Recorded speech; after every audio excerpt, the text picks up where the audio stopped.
দরিদ্রকে যদি আপনি দরিদ্রই রেখে দেন, জাতির কখনো কল্যাণ হবে না, মুক্তি হবে না। আপনি দরিদ্র ইমাম মুয়াজ্জমদের কথা রেখেছেন এবং অন্যান্য ধর্মাবলম্বীদের উপাসনালয়ের সমস্ত কর্তাদেরকে, পুরোহিতদেরকে, ক্ষেত্রমতে সেবায়েতদেরকে সবাইকে আপনি সম্মানিত করেছেন, রাষ্ট্রীয় ভাতা দিয়েছেন। এটা শুধু ভাতা নয়, তাদেরকে একটা রাষ্ট্রীয় স্বীকৃতি প্রদান করা এবং তাদেরকে সম্মানিত করা, সেটা আপনি করেছেন, শুরু করেছেন।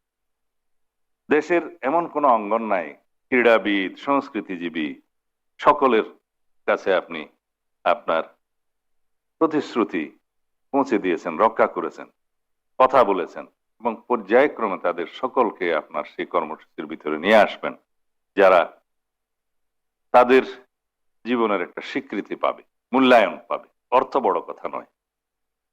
এভাবে পরিবেশ প্রতিবেশ সংরক্ষণের জন্য, দেশের কৃষি উন্নয়নের জন্য, কৃষি উৎপাদন বাড়ানোর জন্য, মৎস্য উৎপাদন বাড়ানোর জন্য, লাইভ স্টক বাড়ানোর জন্য, পরিবেশ সংরক্ষণ করার জন্য খাল খননের মধ্য দিয়ে এবং বৃক্ষরোপণের মধ্য দিয়ে আপনি যে কর্মসূচি শুরু করেছেন, সেটা বাংলাদেশকে একটা সাস্টেইনেবল ডেভেলপমেন্টের দিকে নিয়ে যাবে।